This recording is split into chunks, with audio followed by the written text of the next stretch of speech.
Hey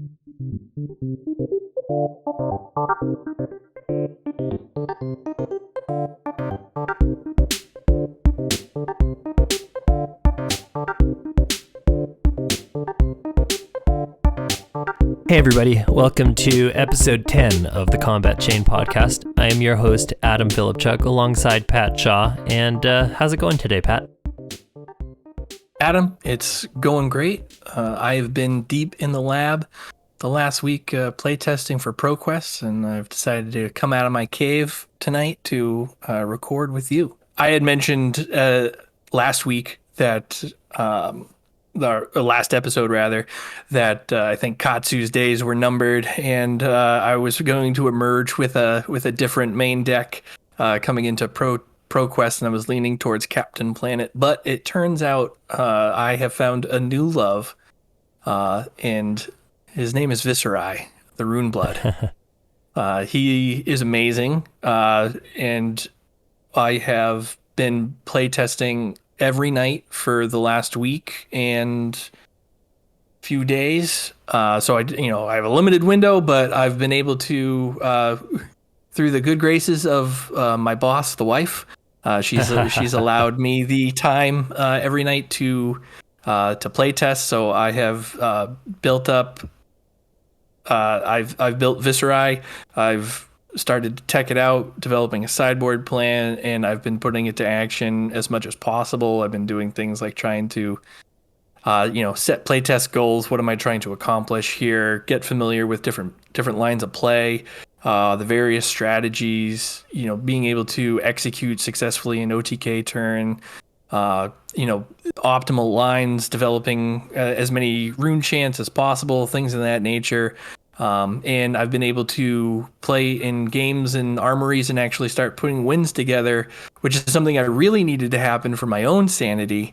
I really needed to know that it wasn't just because I took Briar out to play for a few weeks in the winter here. That was really encompassing a lot of my success. So even though Visserai is it is a meta deck, I've been able to put together wins. I played in the debut Tavern Brawlers Armory event Saturday night with Visserai. Ended up going 4-2 on the night, making the top 8. Nice. It was classic constructed, so it started at 8 p.m. Eastern, and the top 8 quarterfinals wrapped at 2 a.m., and I decided to call it there. At that point, I felt good about my chances with everybody else going into the semis and potentially the finals, but I would have lost my marbles at that point. I was already almost at the point of delirium. I did have an interesting path going into the top 8 there. I opened up with a matchup against Starvo, and that was actually my first real paper matchup with Starvo, and I went into it with an OTK plan and needed to pivot because I just wasn't developing enough rune chants. My life total was getting too low, so I had to pull the trigger early and then pivot into an aggro plan, and everything was hunky-dory until I misplayed on the pivotal turn. I did not make the rune chants that I needed to. I missed the rune chant activation, the rune chant trigger for Visserai. So and I came in with a swarming Gloomveil for 2 rune chants, 4 go again. It was my third attack on the chain, but I didn't make the Gloomveil, I didn't make the rune chants from Gloomveil, and it ended up it cost me the game. And we ended up going to turns. It was a grind fest. So we ended up going to turns, and Adrian was my opponent. She's from Australia, I believe. I'm sorry, Adrian, if you're not from Australia. But on turns, I was active player. I did my thing. I did not kill her. And on her turn, she super dominated an Oakenold with double fuse. And I was I don't have an unmovable in Arsenal, so you win the game. But I did go, I then won 3 straight in a row after that, and I lost the last round of Swiss to the Mirror to Ogar.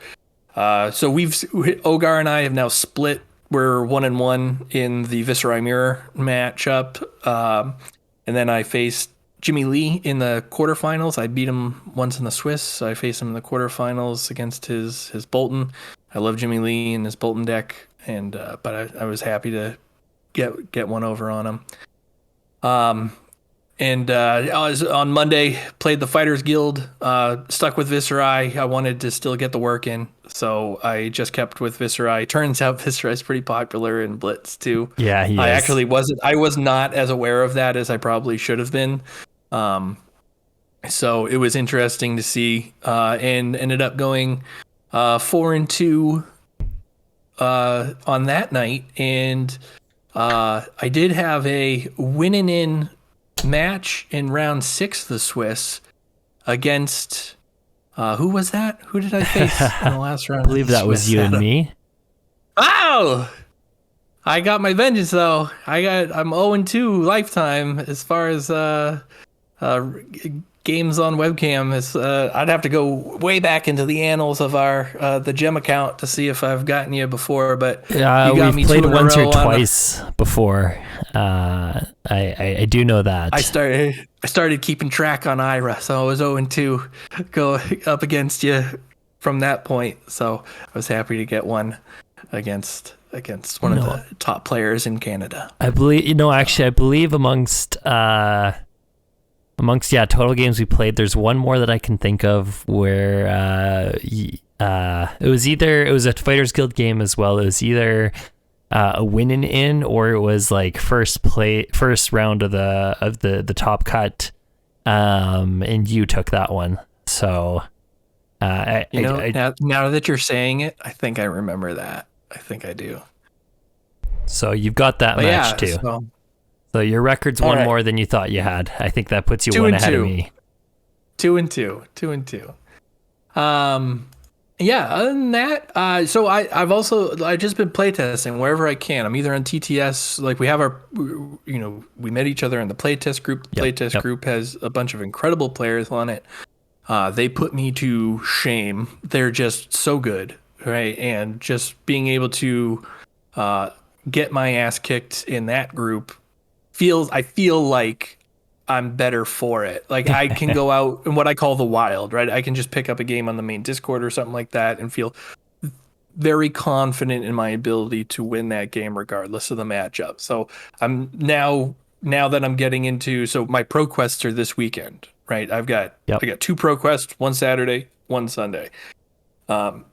We'll really be gauging my mettle here in terms of where I stand in competitive flesh and blood, and it'll be interesting. I get nervous as the days get nearer. I want to make sure that I feel like if I have a sound game plan, a good sideboard, and the reps in on the deck, I should be in a position to do well.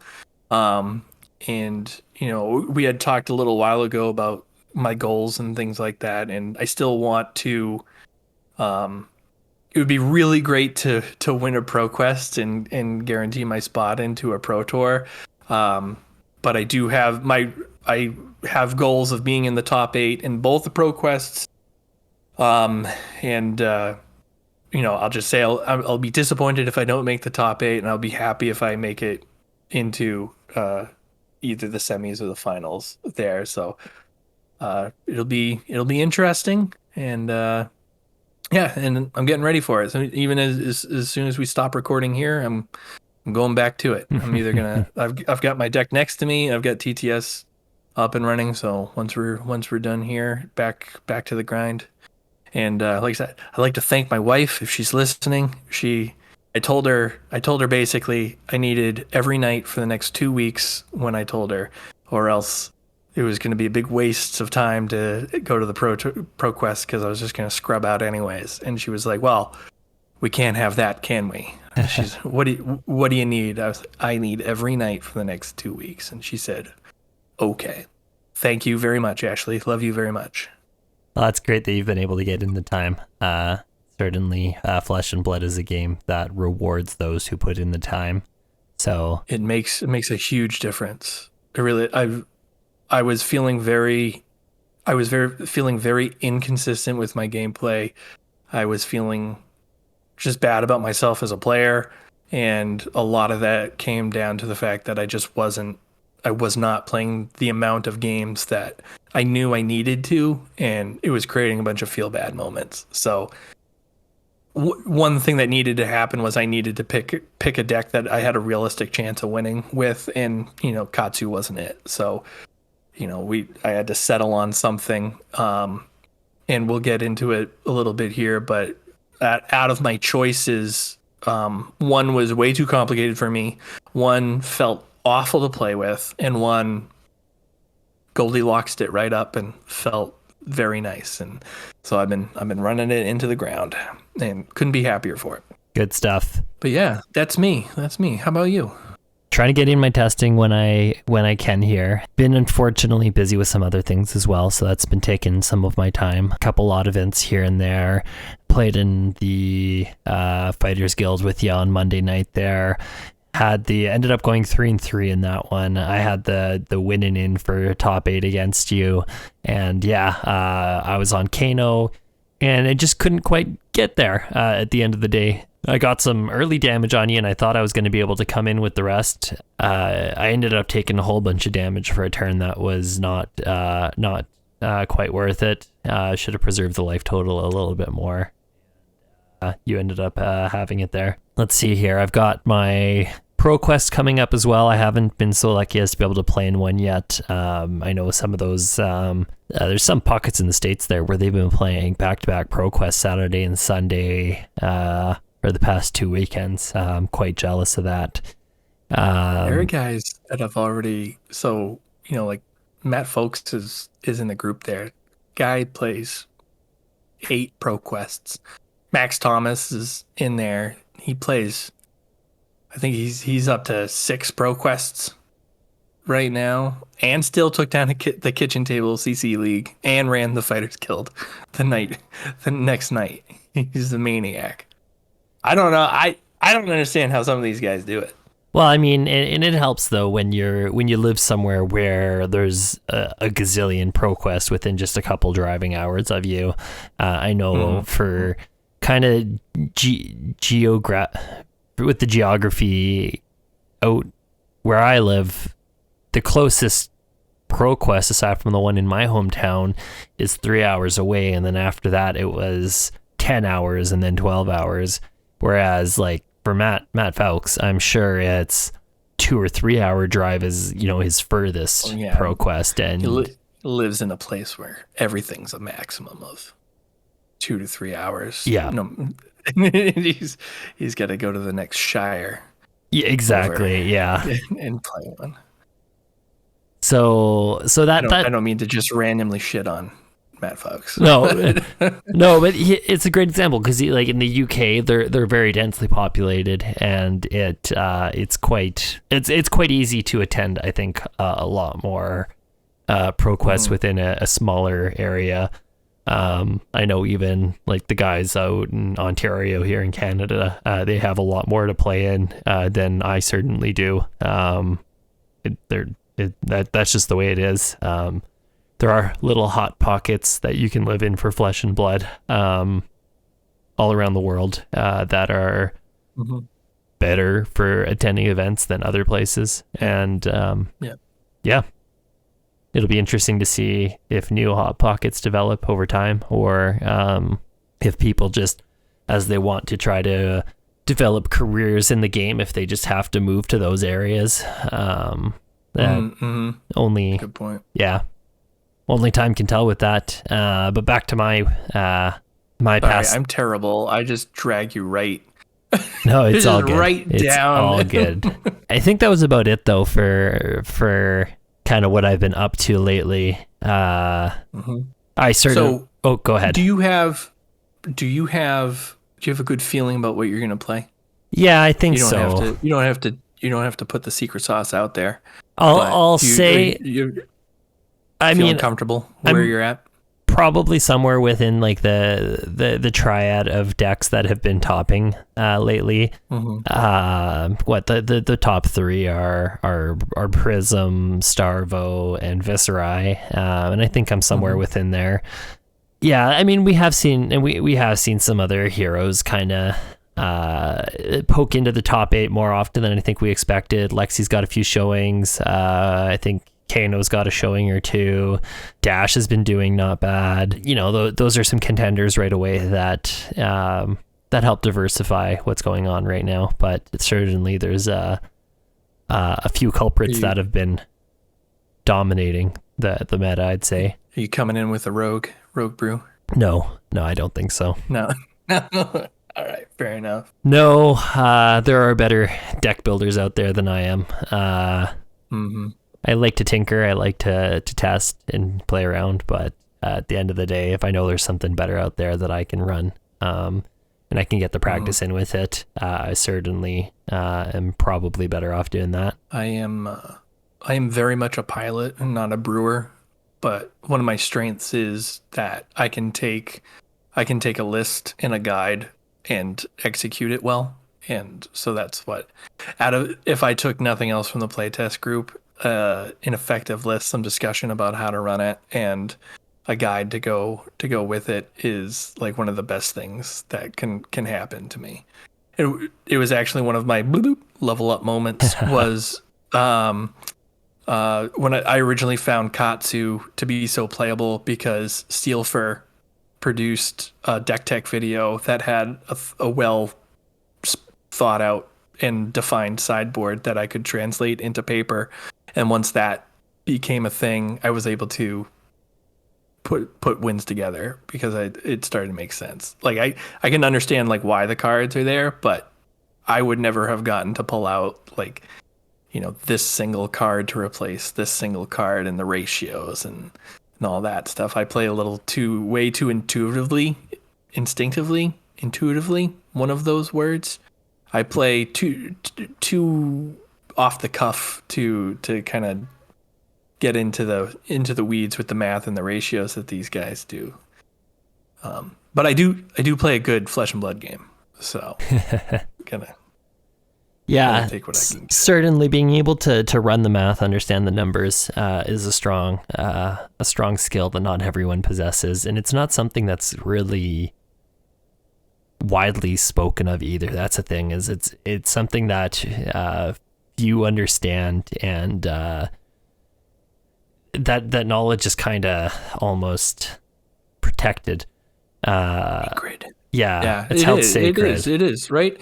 If you can do the math on if you can do the ratios, you're a level above. And I think that's one of the difference makers there. Those guys that can brew the meta deck, get the ratios to where they need to be on their own and take it out.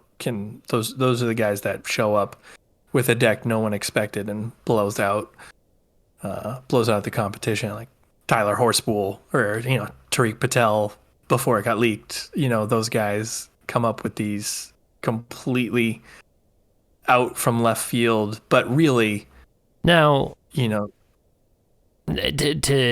play devil's advocate though, I do know in the case of like Tyler Horspool and his list, and not to downplay his accomplishment, he admitted to testing every day of the week where he could for quite a few weeks before going into that calling, and it sounds like quite a bit of hard work was also put in there. And I think there is something to be said about being able to not only understand the ratios, but then be able to put the work into practice the deck and see if it actually works, and to go back and tune it in that back and forth process until you actually get it right. Yep. That alongside being able to like make strong meta reads goes so far into being able to spike events as well. Absolutely. All right, Adam, let's talk about some news. Yeah, the news. Let's see here. Let's do a quick little rundown of the news. We have the Comprehensive Rules 2.0 coming out.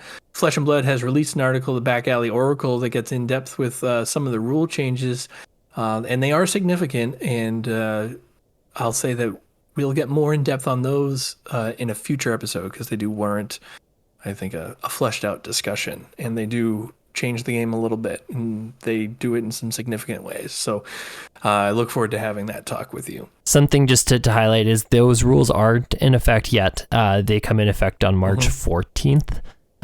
So currently we are still operating under the comprehensive rules 1.5 currently. So you don't. I believe I might be talking out of my butt here, but I think that are the ProQuest events exempt from that?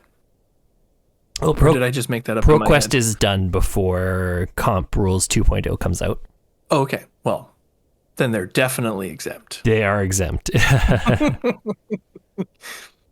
All right, continuing on. James White had an interview with the French Flesh and Blood content creators whose names I can't pronounce. Adam, can you pronounce? I don't mean to presume your Frenchness by your Canadianship. Can you help me out? L'œil d'Ophidia. Oh, so beautiful. But yeah, so James White had an interview with L'œil d'Ophidia, where he discussed a myriad of different issues. They were very blunt with their questioning. I did watch that interview, and they did not pull any punches, channeling their inner Matt Flakes, if you will, when doing it. But James did have some tidbits to release. Adam, do you want to talk about some of the stuff that he brought up? Yeah, so James White, he's been hinting some things lately. Probably the big one is that we've already gotten a spoiler that we're going to get Pro Tour number 2. We don't know specifically when or where, but he hinted sometime 3 months after Pro Tour number 1, and he hinted hopefully in Europe. So 3 months after Jersey puts us roughly into August, I think. He also hinted at some reprints, some foreign language prints. He didn't, as far as I know, he didn't give us any specifics in what reprints we might see. Did he? Do we know if we're getting like E-Strike, Command and Conquer? I am paraphrasing, but I believe he said that at least the French players would have no issue getting their chase cards in their language. That's interesting. Ooh, I might have to get myself some French fab cards. That'd be fun.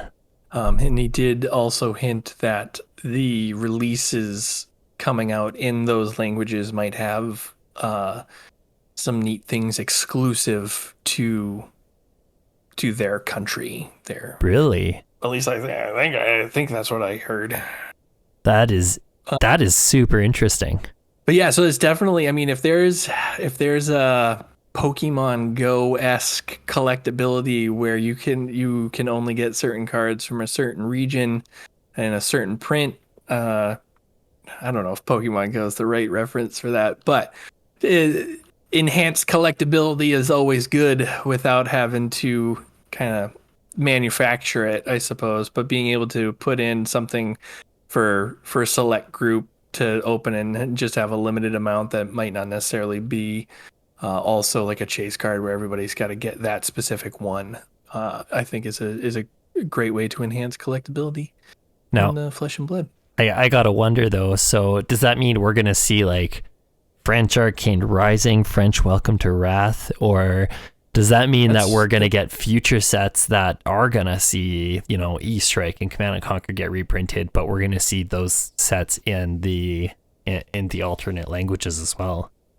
I got the impression that Welcome and Arcane and Crucible would get at least their cards printed.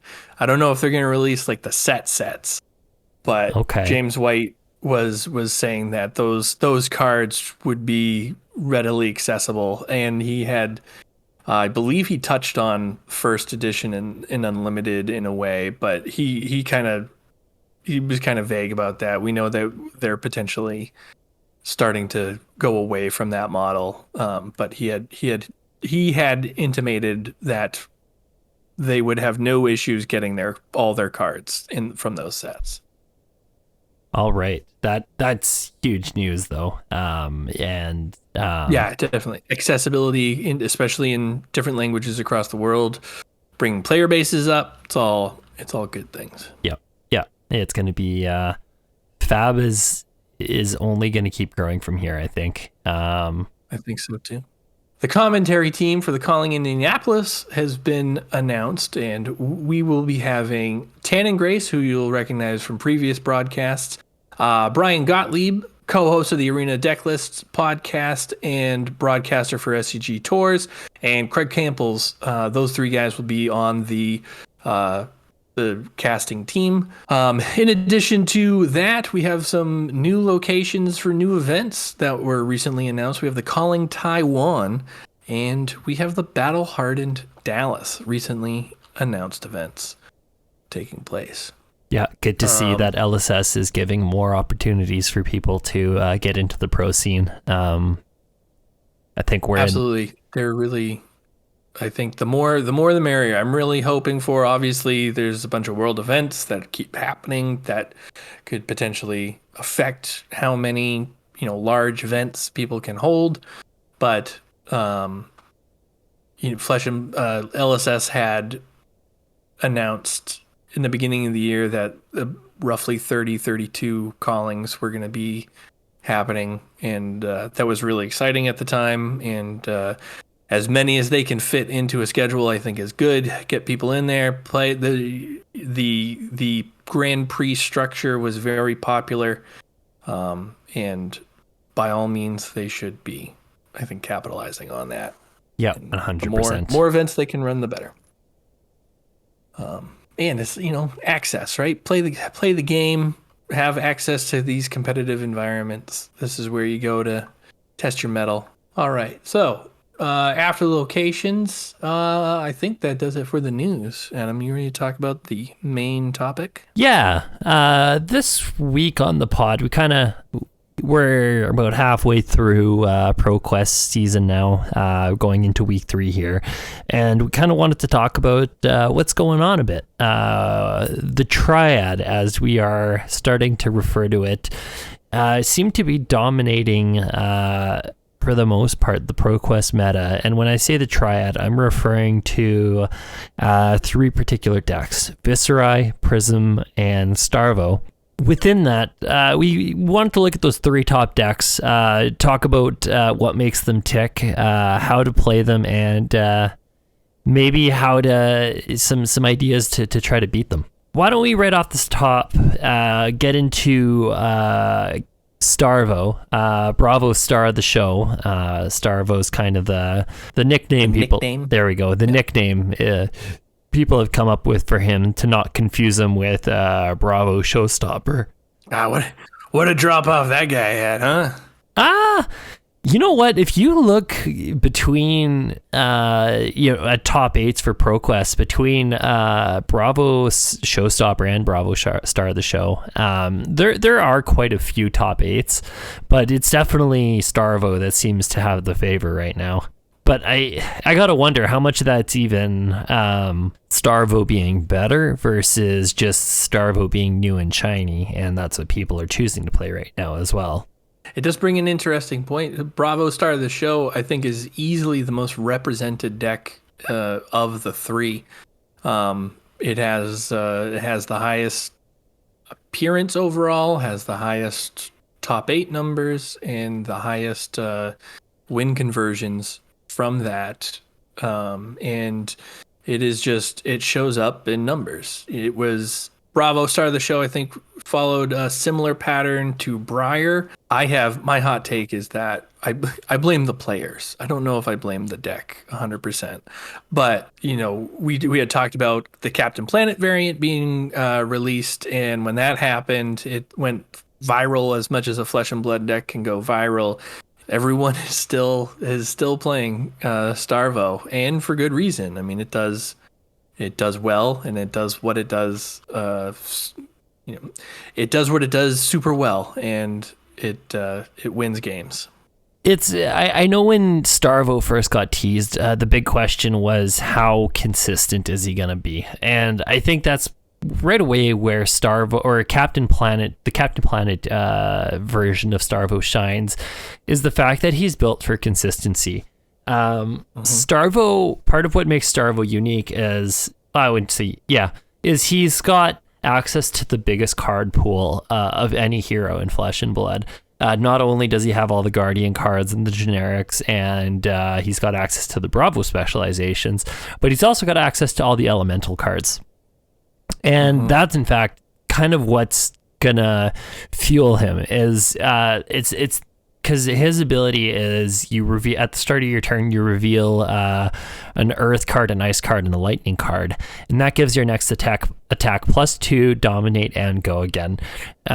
Which, when you slap that on top of a already 7 or 8 power attack, and then you follow up that with a hammer for 4 or for 6, depending on what you're doing with them, it's a lot of damage. But Captain Planet in particular, like I said, he's looking for consistency, and he's really built around just having a steady flow of all the element cards so that he can fuse, as people are saying, fuse consistently, and not so much presenting these huge crush attacks or these big crippling turns, but just very heavy, consistent damage to the point where you can't ignore it. Yeah, and it's important to recognize that while it is right, people calling it fuse because it's easy, but it's a reveal requirement at the beginning of the turn, and the difference being is you can use the cards that you reveal to pay for the attack that you want to use. While fuse, you cannot do that, or you have to pay the cost. You have to pitch your card, and then you have to have a card in hand to fuse. I was today years old when I discovered that the attacks that cost 3 benefits, the +2, dominate, and go again, are the abilities of the entwine cards when they are fused together. So Bravo Star of the Show is actually entwine everything at once. Oh, I never picked up on that. I did not either. I was not actively looking for it, but I was surprised when I saw it. And I was like, yeah, that makes all the sense in the world. Yep. Yeah, it does. But yeah, so the question was at the beginning that, how consistent could it be? I think a couple things help it in its consistency. One is we talked about the ratios. It is heavy into each the lightning, ice, and earth cards. But it also carries all 3 pulses. We talked about a huge card pool. It is the only hero that can do that, and having a pulse in hand is one of the best things that can happen to you when you're playing Starvo. I think one of the other things that helps its consistency is its newfound access to Crown of Seeds. Crown of Seeds is arguably one of the most overtuned pieces of equipment in the game, and has been consistently the MVP of Oldham players from the last meta, and now Bravo Star of the Show really uses it to filter, right? It's a hand sculptor more than anything else. But I think without Crown, this deck is probably not nearly as top tier as it is, but Crown really makes that engine go brr. Yeah, and not only does Crown make the engine tech, Crown is it has utility in so many different directions, dealing with breakpoints, making Command and Conquer less crippling, being able to cycle cards. That's one of the I'm sorry. One of the biggest things that Crown of Seeds has going for it is that, right, Command and Conquer is becoming completely out of vogue. In fact, of these 3 decks here, I think I might see Command and Conquer in one of them as a sideboard card.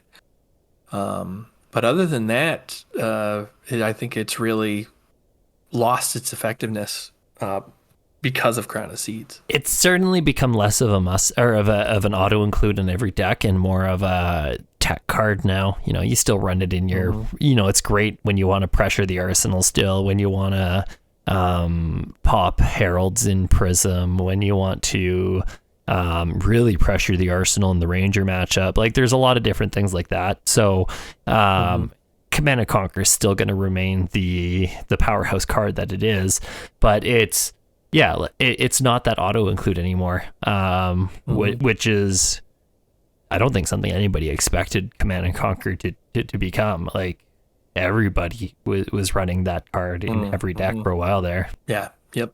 It was like Oko. Yep. Yeah, Oko is a great comparison.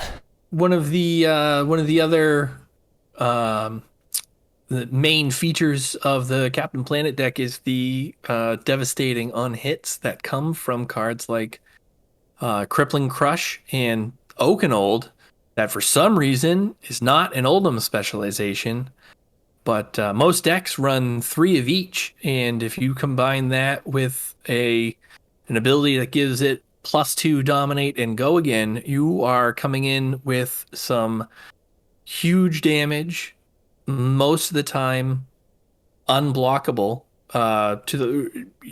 You cannot deny its on hit or crush effect, and you still have a follow-up turn with a Winter's Wail that, if you pitch correctly, is still going to come in for a Frostbite. You have 2 devastating on hits in a turn where you can get those off. Yeah, and like Oakenold fused on a Starvo activation is getting +4. That's huge. That's so gross. And the fact that it's a hit, it's not a crush. It's a hit. The fact that it's a hit makes it that much better. Like only 1 point of damage has to get through for its hit effect to be relevant, and to block a full 11 on a dominated attack is not easy. And that's kind of where Starvo then shines, is with the between the pulses and just the ability to have these huge turns. Starvo on top of, if you build him well, like Captain Planet or something like that, he just generally has the ability to high roll. And if you're high rolling in a certain percentage of your games right off the bat, then a strong deck built on top of that, that's just going to poised to do well.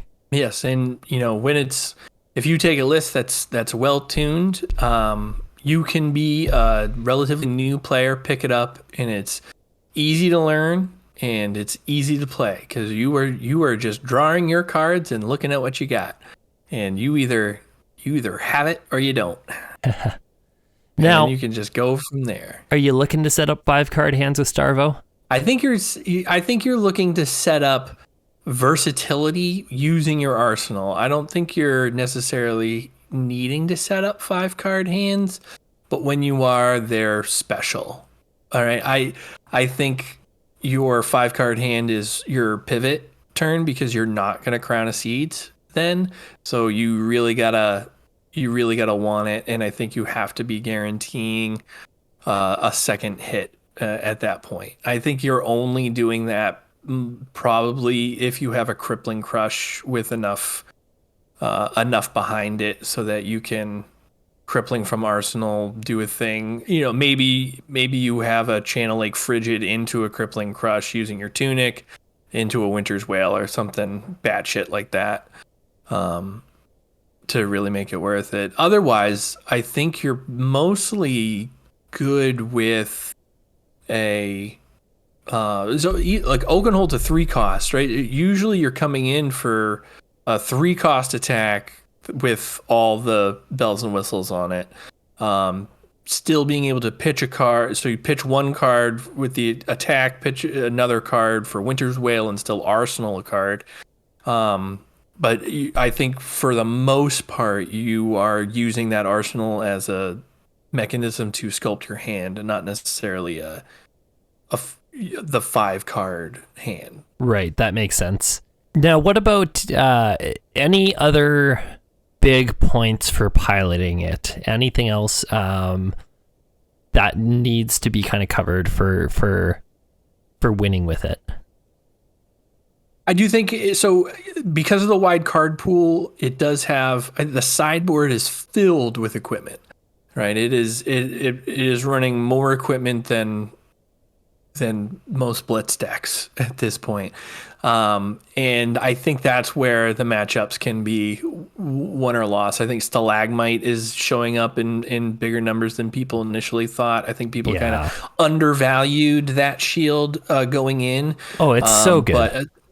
But that frostbite matters. The frostbite. So if you have Stalagmite, you're not only have a 3 block on your offhand as opposed to you can run Ram's Head and have 1 block over time, which will generate that block value given enough opportunities to.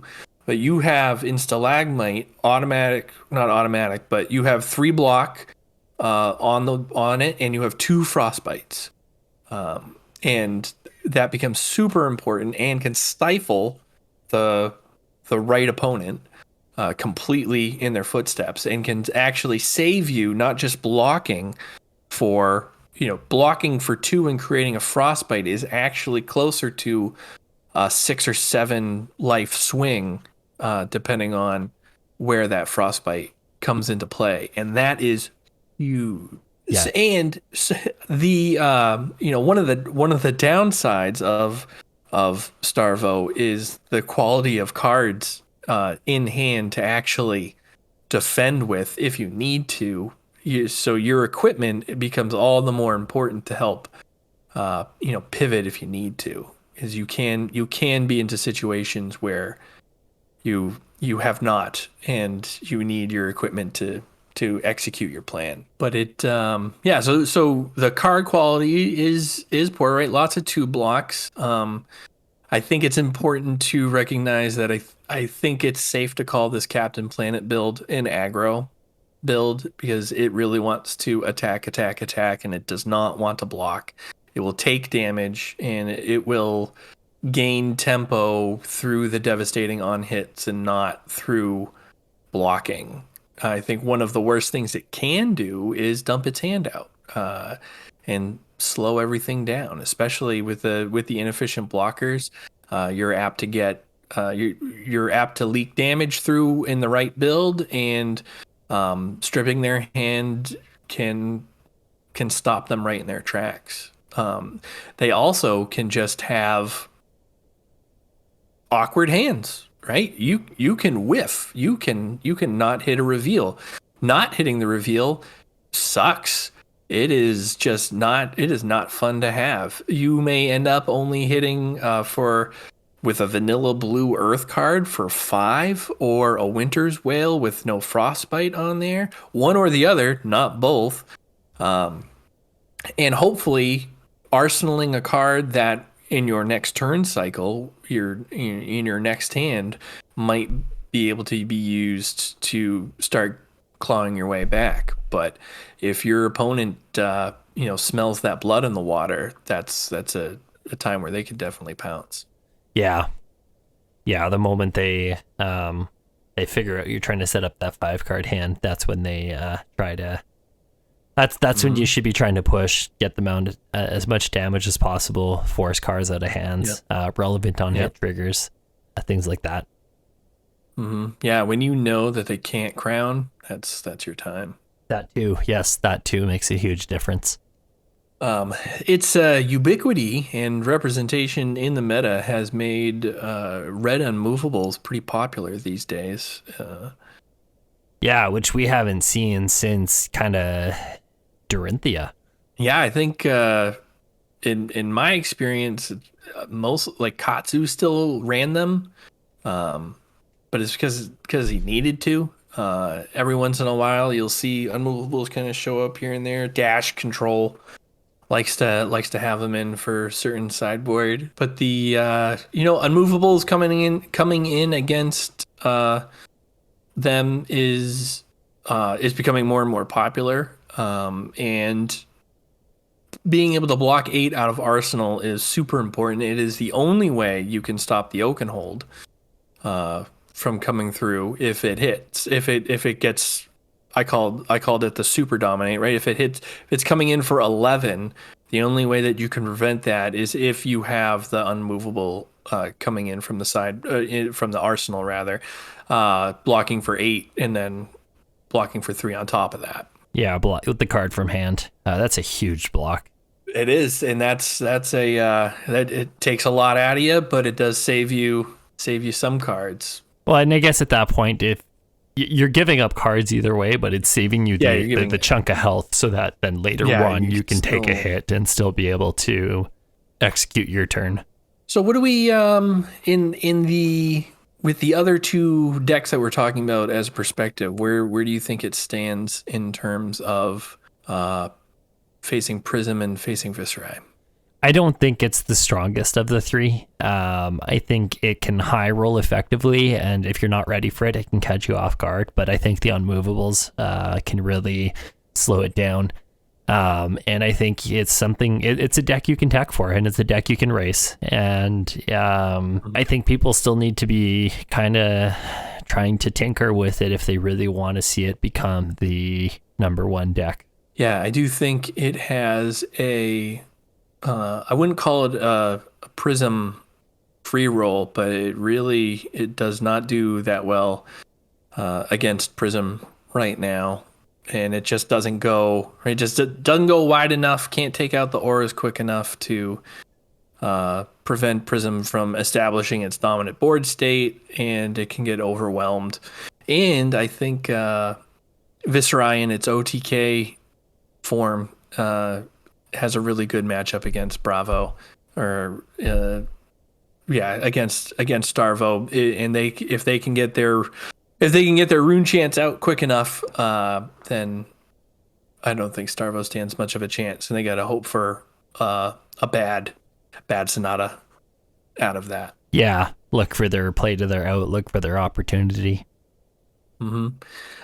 There are some, so it is evolving. We talked about it. You just mentioned that it does need to, upgrade some of its tools to remain effective. There recently multiple ProQuests were won with Starvos that have started featuring Channel Mount Heroic in various forms.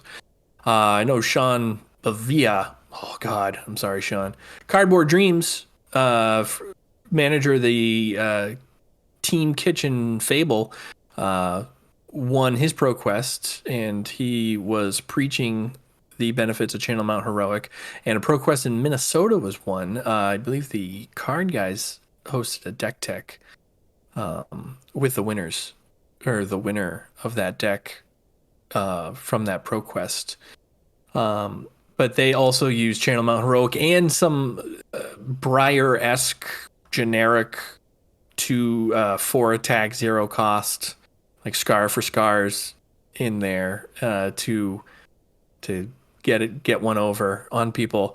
Also, you'll see variants featuring Earthlore Bounty that aren't the more traditional type, still just putting in Earthlore Bounty and playing things like Tome of Harvest to get the Seismic Surge tokens, and having the ability to block a little more than the Tunic seems to be becoming more and more popular. And pummels. I think Starvo with pummel is scary. I think in the weird world of Flesh and Blood math, the cost of a card to add on to play a card, to lose a card, I don't know if the math ends up working out exactly right in terms of tempo advantage, but +4 discarding a card is gnarly no matter what. And if you can throw that on top of 13, dominate, go again, on top of a crippling crush or an Oaken that's pretty big. Yeah. So our next hero that we're going to talk about is Prism, Sculptor of Light. The variant that has been winning the most is something called has a nickname called 27 Auras, because it runs 27 auras. It's a lot of auras. Yeah, it is a lot of auras. 9 of those auras are or I should say 12 of those auras are complete playsets of the new Everfest auras, the complete rare cycle that we had previewed in our YouTube video with Az from Go Again Gaming. Hashtag shameless plug. And Shimmer of Silver, the Majestic blue aura there as well. And it turns out they're all really, really good.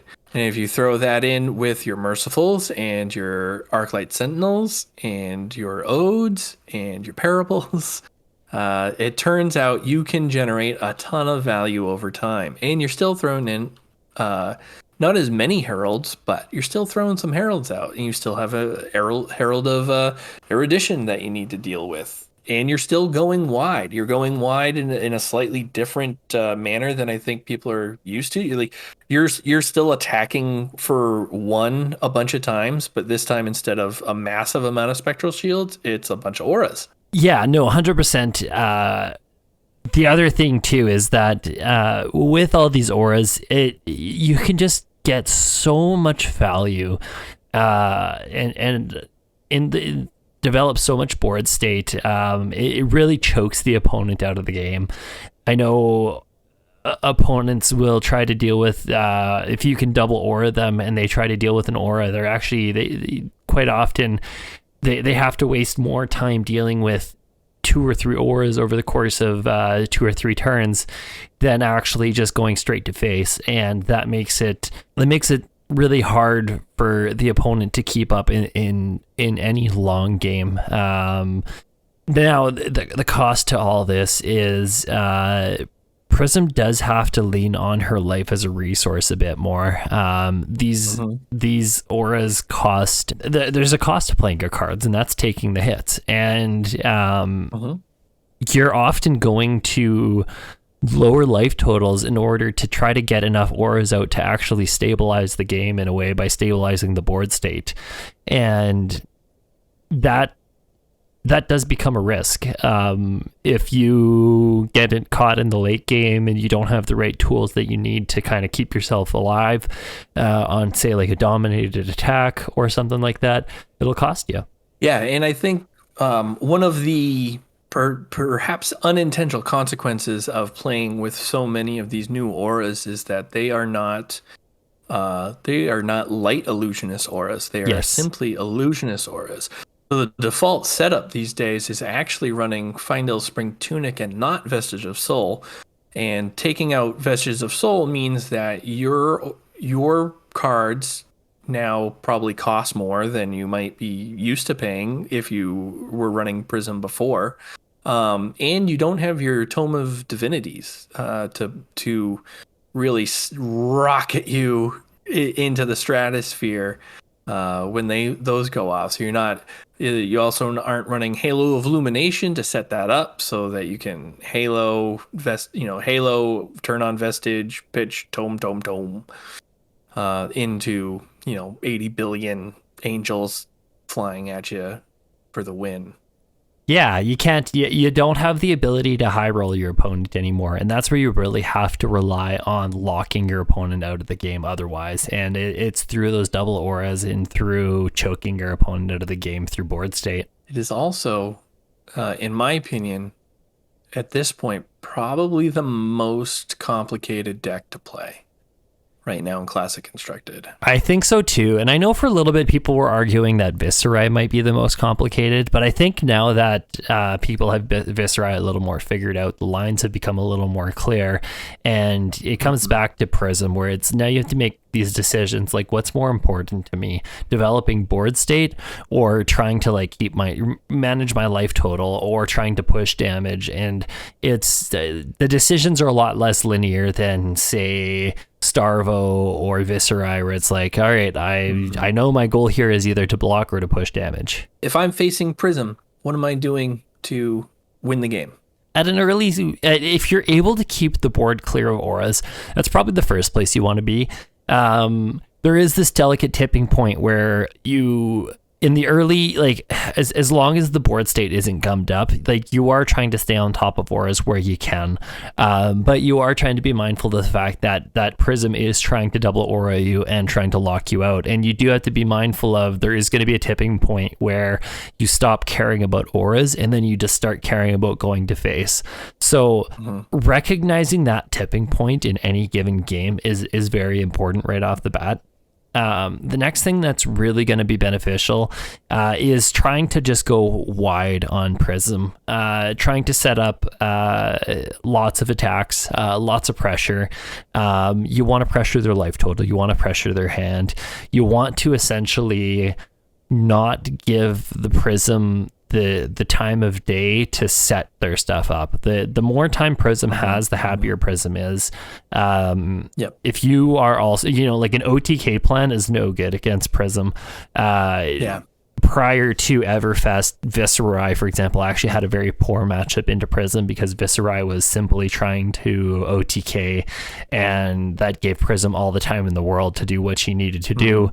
Now that Visserai has the tools to be more tempo and more aggressive effectively, not to say that Visserai couldn't be aggressive before, but he can do it so much better now, and he can clear spectral shields so well and present huge amounts of damage, plus be able to deal with a Spectra at the end of the combat chain. And that is that's probably the hardest place for Prism to be, is under that kind of pressure. There are a couple, I wouldn't say variants at this point, I guess so, but it does seem like there are a couple things happening as Prism is moving along the meta. One is that people who are accustomed to the Vestige of Soul and Tome interaction miss it and are trying to slot it in without taking out all of their new auras, and just trying to make it work with a higher variance. And there is, I would call it a resurgence of the traditional Prism pre-Everfest Prism build.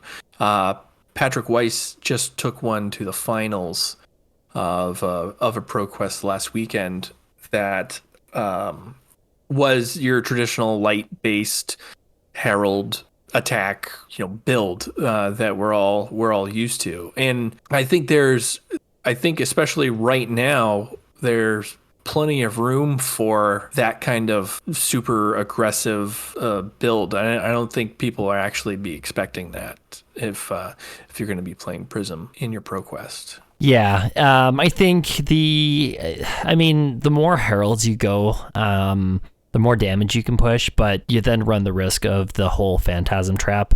And if you run into a bad matchup, you're toast. You don't win that matchup. So I think 27 auras is probably the place to be if you want to play Prism right now, but to be wary of the fact that it's not an easy deck to play.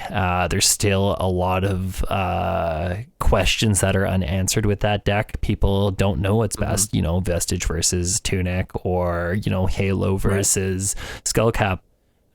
Both have their arguments. Even running cards like Genesis, if it, on the turns where it ticks off, Genesis is great, but I think Genesis is probably a trap right now in the grand scheme of things with the amount of non-light cards you're running.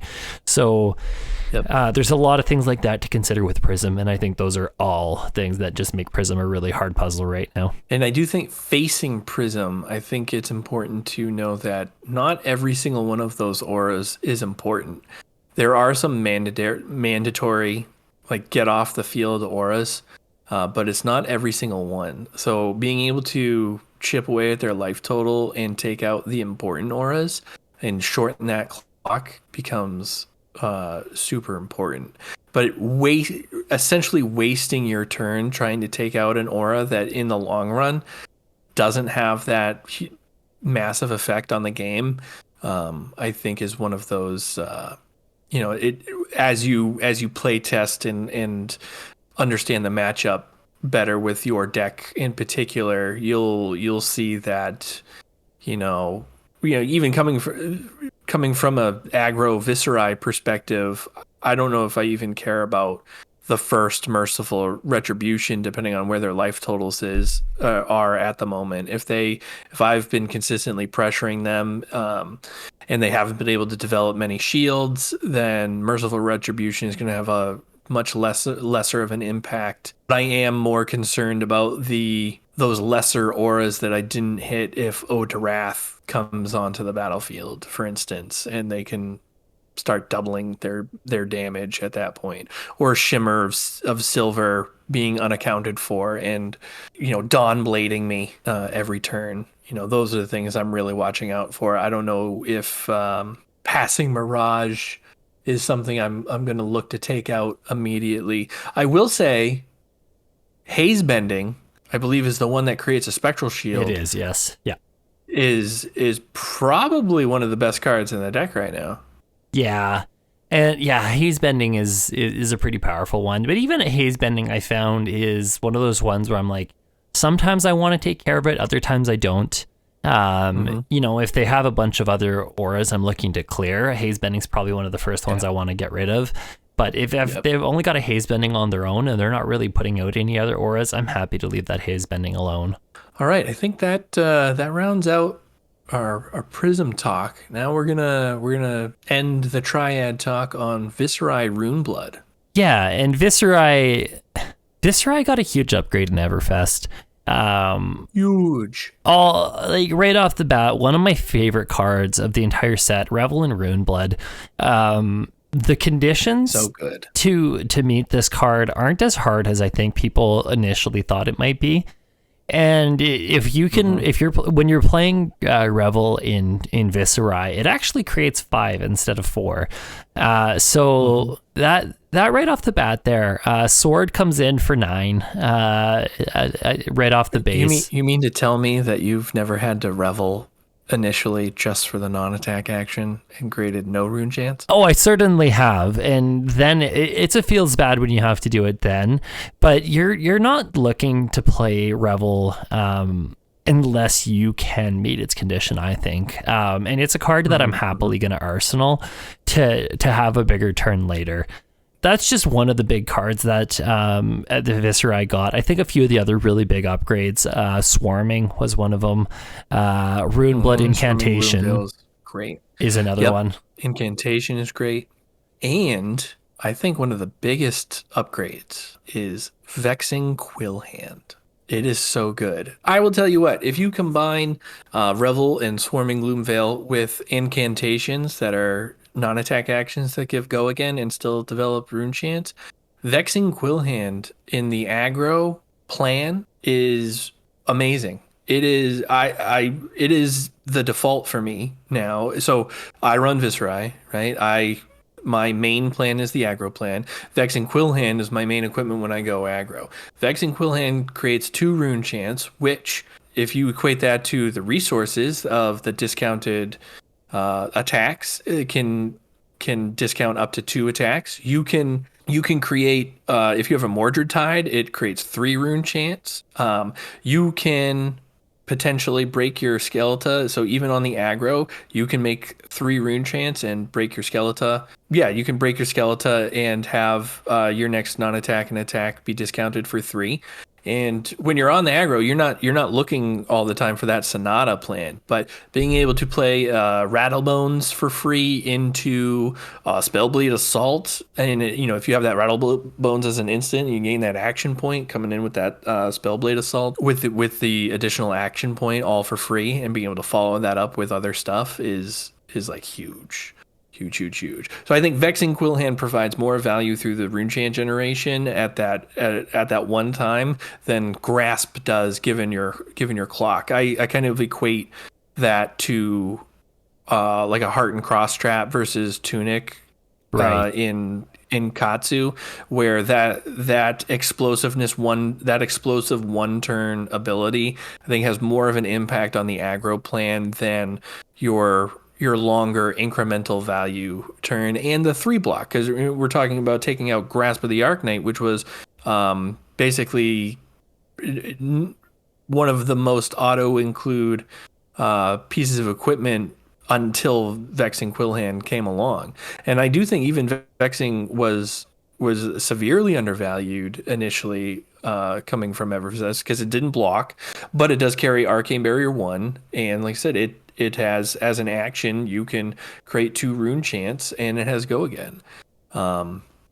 It has a lot of utility, and it can be one of those things that tips your, you're trying to have, like, you're on the aggro tempo plan. You're trying to chain these attacks together and get that going. And your late game will be involving popping the vexing for those rune chants and using them in some way. Very rarely are you just adding rune chants on the end of an attack. You're amplifying for less. You're rune flashing for less. You're breaking your skeleton, right? For value, for more than you thought you were going to get initially, right? And if you tie that in with Mordred Tide, those numbers are growing when you do that. It also enables that pivot from one plan to the other, right? You're on the aggro, you're generating your rune chants, and all of a sudden you need to Sonata, right? And a semi-OTK kind of plan. And Vexing Quillhand is the one that gets you, I think, over the hump there, or especially with that Mordred, right? That 3 rune chants is going to be huge. Yeah. If you need to pivot there. So for all those reasons, love me some Vexing Quillhand. Yeah, for sure. It's something I haven't experimented with yet, but I can totally see its merit based off that. It's definitely something I want to probably put a little more effort into then, try around a little more with. I do think, so Visserai's, I think, strength comes in its versatility, right? Yes. We're talking about a transformative sideboard plan. We're going from, so I would say my build right now is its main board is the aggro tempo, and it sideboards into the traditional OTK.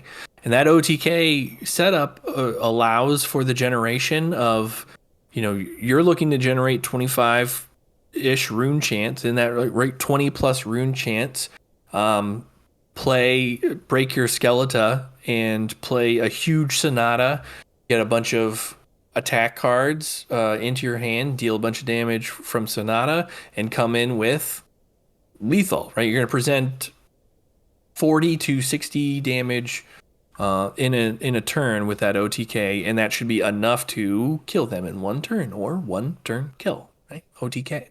Yeah. But like you were talking about, traditionally that OTK does have some pretty bad matchups, right? You're going to let people set up. You're going to let them do what they do, and sometimes it doesn't work out, right?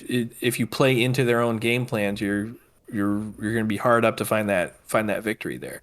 But OTK now does have some very beneficial specific matchups. I would Starvo for one, right? OTK is probably the default for how you would play Visserai into Starvo with your best chance of winning the game at that point. Full of defense reactions that can help you block those attacks, and then playing with your life as a resource, you can take some of those hits, especially in the vanilla attacks. You can save your armor that does block to help you pivot, and you can turn on to the OTK against Starvo.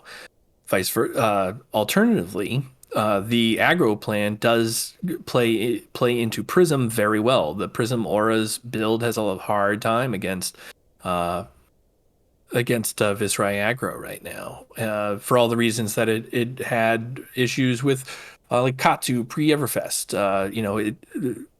Visserai has the ability to go wide in creative ways, and keep auras off the field, keep shields down, and really chunk away the life total of Prism. They really have to work hard to get that board back. Yeah. Yeah, and I think that versatility is where I think Visserai is poised to really shine in our current meta. He's got answers for pretty much every problem, and I do think Visserai is still a solid pick going into week 3 of ProQuest. I hope you're right, because that's what I'm doing. You're committed, huh? I'm all in. I don't have the capacity to try. I tell you, I have all 3 of these sleeved up, and the one that scares me the most is Prism. I can't play it. I can't do it to save my life. I couldn't even begin to think about the optimal lines on there, and there's so many. And playing with like priority on the steps So, we had touched on comp rules too. One of the things there is it added the stack and added some more steps into where priority is being passed. So the combat resolution is or damage resolution, I believe it's called, is one of those new steps. So like after you've attacked and defended and reacted, there's damage resolution, which happens before damage calc. You could pass priority and play things you can play at instant speed in that priority pass, and a lot of people are doing that to just play with, manipulate go agains and creation of auras, things of that nature. And that's one of those things where it's like the optimal line is to play this card during that resolution step, and it's like I'm still trying to learn what that step is, and then you're stopping the game. I would like you to stop doing that. Yeah, that's where Prism is quite the tricky puzzle right now because she just has so many decisions to make. I will say when it comes to Viscerai, it is incredibly complex. Even when you think that you have a good turn, you have to get the reps in to know what the optimal lines are. You still might be able to be dealing 20 plus damage on a turn, but you might actually have 30 plus sitting there. And I think one of the reasons I love playing Viscerai so much is that I play with some pretty janky play patterns, and what Viscerai enables me to do is get super creative and do things that might not seem like the correct thing to do, but it actually enables me to extend the combat chain and chunk away more damage than people might be used to. I love to break Skeleta at odd times. Its ability is an instant, so holding on to that Rattlebones longer than someone might expect and not use creepers, have the arcane, break Skeleta, come in with Rattlebones as an instant, still be able to have creepers coming in as an instant if I have the ability to do that. Being able to grab those attack actions out of the graveyard. You can do things like close the combat chain, reuse your attack, right? Swarming Gloomveil, you can close the combat chain, put Swarming into your graveyard, Rattlebones, get it back, play Swarming Gloomveil again, just crazy things like that. And as many times as I can swing with Rosetta on top of all that, it's even better. Yeah. I really like Viscerai. I don't know if that's coming through clearly, but I do love it. And while we're talking about my love of Viscerai, become the Arc Knight. It's demonic tutor. It's whatever. It's your sixth, ninth copy of whatever the hell you want.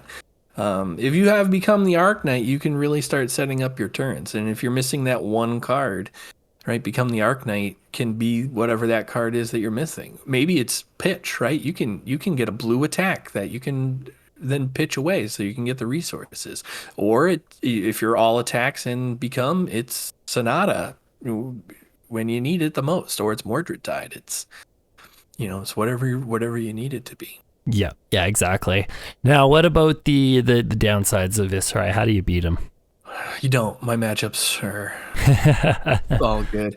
No, you can definitely. It's vulnerable to disruption. So if you're playing like Starvo into Oakenold, taking cards out of hand, right? If I'm not set up for the correct plan, taking 2 to 3 cards out of my hand is gonna ruin my day. And if I lose tempo on the aggro plan, then I gotta work real hard to get it back up, and I gotta wait for you to have a downturn. But at that point, that's where you can start establishing your board states. If you have, I'm not a great blocker. If I have to use my equipment early to stop you, then I don't have that late. And we've talked about how important that is. So, sometimes Prism, even though, I like my matchup against Prism, sometimes they come in with a Herald followed by another, or a Herald of Erudition followed by a Herald of Erudition, right? And I committed to blocking the one, and now I don't have enough to block the other. And bad things happen, and I can get high rolled and I can get blocked out. I think it does have, I would say its matchups are probably a little more iffy with some of the, I'd say, off meta cards, right? aggro is aggro. Briar plays into it well. The mirror is very interesting. Um, I personally like how I match up on the mirror, but it's definitely um a matter of who gets what cards first and who has that better overall game when it comes to that. Right. But you can also like one of the biggest things is especially in the competitive levels is misplays, right? Like you can play the deck wrong, and it punishes you for doing that. I talked about my first round match Saturday night where I missed my rune chance, and that legitimately cost me the game, not tracking that, and stuff like that can hurt a lot, and you really need to play tight and get that damage in where you can, because you actually don't have a lot of you don't have a lot of on hits. You're looking for there are one or two things in your deck that have an on hit effect and matter, like Swarming Gloomveil when you've generated enough auras that turn, which isn't every turn, right? You're very rarely actually coming in with with having generated the three auras. There you're usually coming in for four with go again, and that's kind of your ideal situation is a four with go again that costs 0, and you still have to set it up in order to just like you have to play a non-attack into swarming to just get that first rune chant going to get that 3 go again, and that feels worse a lot of times, but a necessary evil to get going. And variants, right? We talk about the OTK plan. One way to lose the game is to set up for your OTK, break your Skeleton, play Sonata for revealing 12 and hitting 2 attacks. Right, right. That's once that's done, you're done. If also going OTK, if you're losing life too quick and things get clunky, you're not generating a rune chance fast enough, or you have your rune chance but you're not exactly where you need to be and you got to pop off early. You can pay for that. That's where you're really hoping the variance is on your side, because popping off early, especially when you're on OTK, is usually bad news, and it requires some real savvy to be able to pivot into. At that point, you have to go mid tempo, aggro to get that to finish that game out. If you have to pop off early, and that doesn't happen every time. Yeah, and that I guess, yeah, that's probably the bulk of where I find too when I'm on Visserai. It's not so much I lose to my opponent, it's that I lose to my deck. It feels like sometimes. Definitely. I do like it. I say that it does Katsu better than Katsu does right now, which is why I think I'm on it. I think the aggro plan for Viscerai is dangerous. It's mixed arcane. It's mixed damage. It is consistent and can overwhelm your opponent super quick if they do not have null rune, or some form of arcane barrier.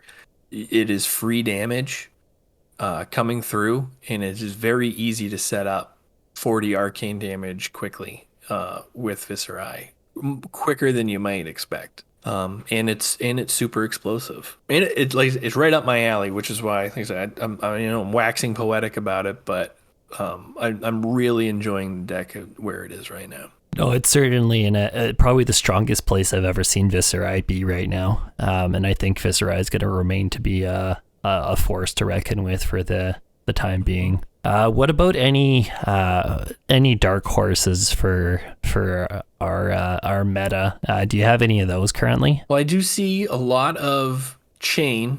Tariq Patel introduced a chain list into the Everfest meta through Channel Fireball in the Armageddon series, and he posted his exact 80 and said he was going to take it to the ProQuest, and then he won ProQuest with chain. It is showing up. It has a good matchup against.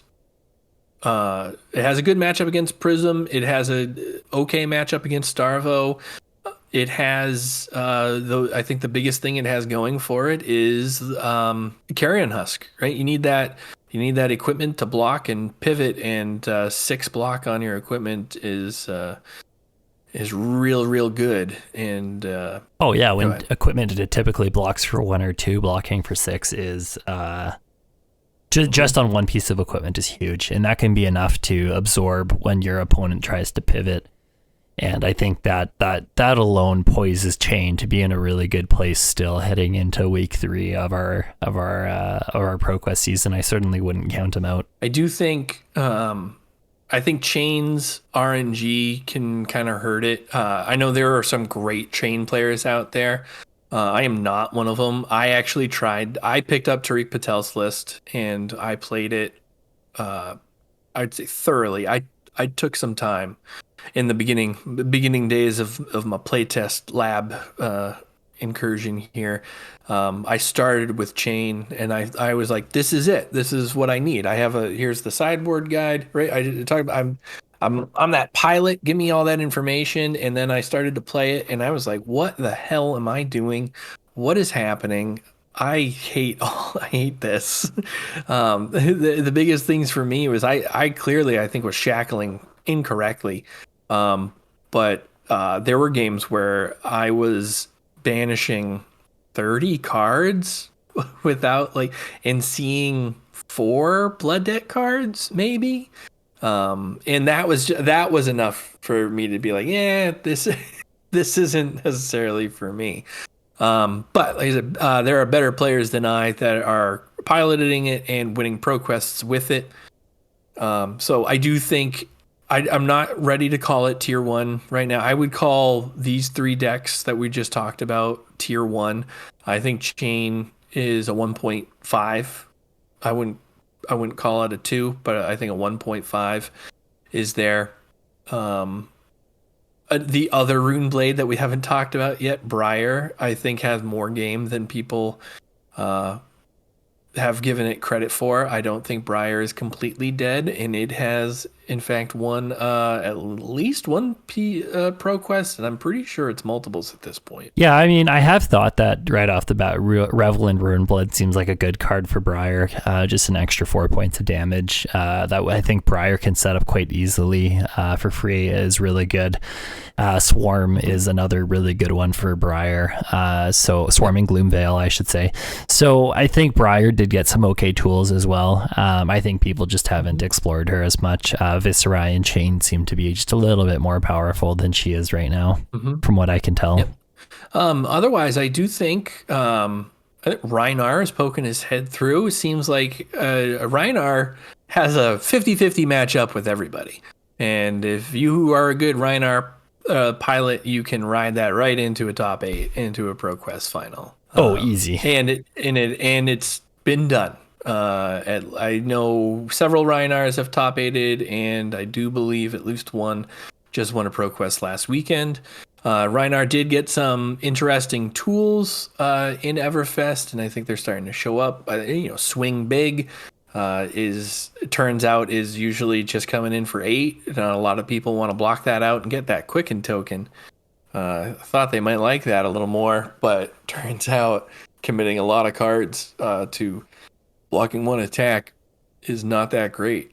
Also, Lexi is really coming up, and not just Ice Lexi. There is some aggressive Lexi decks playing some Art of War and Rain of Razors and attacking for 40 damage, just crazy numbers coming through, and that scares me the most. I honestly haven't seen what those lists look like. I don't know if they're super hybrid-y, if they're trying to get Frostbites as well. I've always been scared of Ice Lexi myself. I'm not so much scared of her in Viscerai, but I still have to respect her. But that aggressive Lexi, I think, is definitely something to watch out for. Oh, for sure. And I've always thought Lexi can push some big damage. She's a force to be reckoned with for sure. And old reliable dash, I think is I think dash in the right is I think dash is a meta call, and in the right local meta, it can win. Oh, easy. And and it's set up with things like Dissolution Sphere to really knock. I've played a few dashes in my play testing, and Dissolution Sphere sucks to be a part. Like it just everything screeches to a halt, and if they can put Exodia together while you're waiting out the Dissolution Sphere, that's you're gonna have a bad time.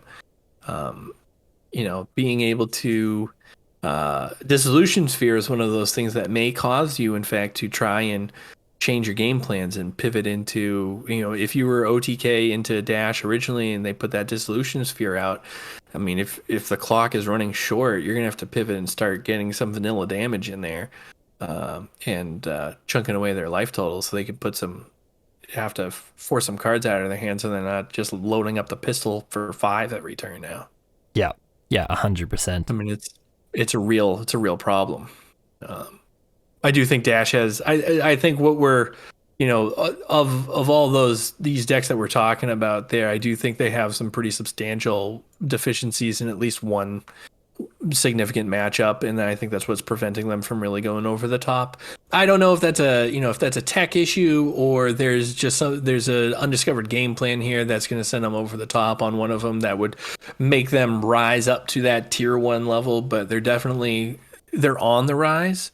I think they have good enough matchups into some of the decks where if you can avoid whatever your bad matchup is, then you have a pretty good ride into your local ProQuest through there. And I didn't even add this to the list. Katsu is showing up. Katsu's there, baby. There was a lot of Katsu naysayers at the beginning, but I think, Katsu's a little bit better than people are giving him credit for. Though there was one that just won a ProQuest, and I looked at their list, and it's nothing I haven't played before. I was very, very happy about that. Anything else on the kind of ProQuest meta as we see it right now? Any other tidbits, observations, or anything? I'm not sure if this is a unpopular opinion or not, but I like it. I like where this meta is at. It is distinct. It has different decks that do different things. Bravo is represented the most. I think we can both agree that Bravo is probably not the best deck out there. It is the popular deck out there.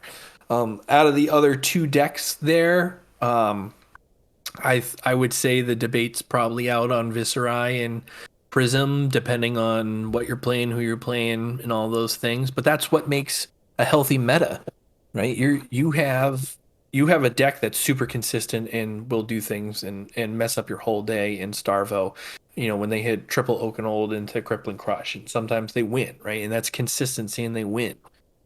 Prism is your super fancy, complicated deck that manipulates things at instant speed and outvalues and generates a dominating board state over time and can overwhelm your opponent and rewards your ability to handle these complex decision points and find those little intricacies there.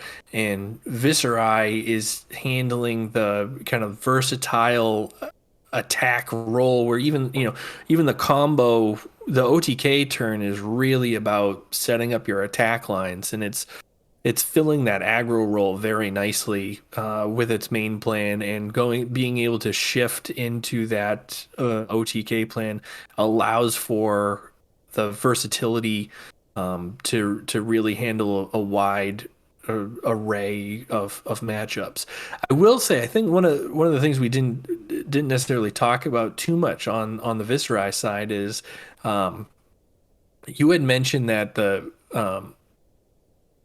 people are starting to become aware of the lines these days, and I think one of the things that could potentially hold Viscerai back is that it is a tight deck. It is what it is, and you do not have a lot of room for variant for new stuff and for trickery. You can add it in there, but by manipulating the deck a little bit off of where it is, can really, I think, change the face of it, and maybe not for the best. I've seen some things in there trying to throw some razor reflexes and stuff in there, and I really don't know if that's the way to go, but I think that's attempts of people trying to add wrinkles to it.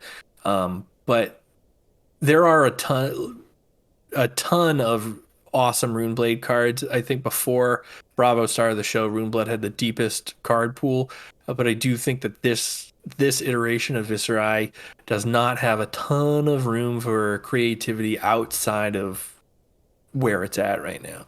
And I think a lot of what you're going to see is teching out what are your worst 3 cards. Can you make this into something else and do something else? But I do think that the 55 to 57 main board and your sideboard for the most part are pretty well configured where they are. Yeah, no, I'd be inclined to agree with that. I think, ultimately Visserai's biggest downfall is the fact that he's susceptible to like taxes and hand disruption and things like that. And that's kind of what's going to be his downfall, I think, more than anything else. I think it's interesting that there's zero warrior representation in this meta, as far as I can tell. I've seen a couple Doriaxes showing up here and there on ProQuest, but I don't think they're making an impact. And I think that's kind of sad. I think they were I think LSS was trying to make a push for some a warrior upgrade of some sort. I think they achieved that in Blitz, but I don't think they got to where they want to be quite yet in Classic Constructed. But I always lean on the fact that I think I believe wholeheartedly that LSS thinks that we're playing the game wrong, and we're all dumb for it. And they have the spiciest tech decks hidden behind the veil that makes Dorinthia S tier, and just no one's doing it right now. Insert Azalea, right? There's one guy who made Azalea work into a ProQuest, but I'm pretty sure somewhere like Jason Chung has like the Azalea deck that is that kills the rest of the decks and actually won the internal championships down there. But we're not there yet. Yeah, that's what I think. That's my tin hat overall conspiracy thing, is that LSS thinks that we're all idiots because we're not playing the game right. Who knows? You could very well be right, but that's one where only time can tell as we keep exploring the game and trying to figure out decks. Maybe Azalea's got something that we don't know about yet, and it's just a matter of someone tinkering till they figure it out.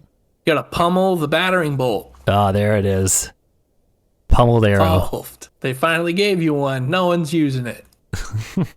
Anything else? I think that's it. We're going to save the level up moment for next time. But I think that's all I got. What about you, Adam? I think that's everything. That's episode 10 in the wraps.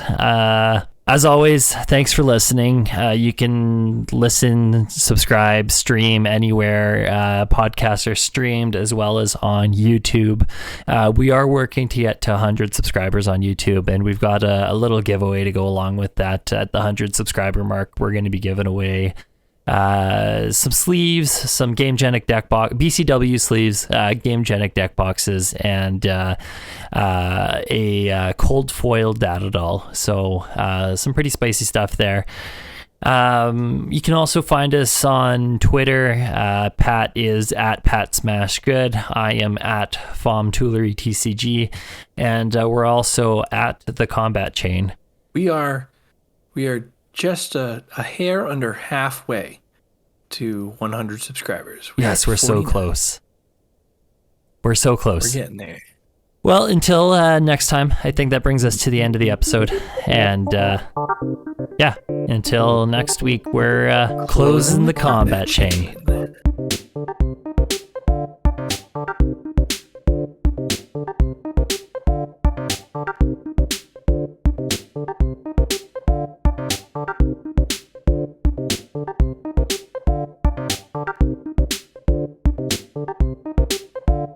Bye.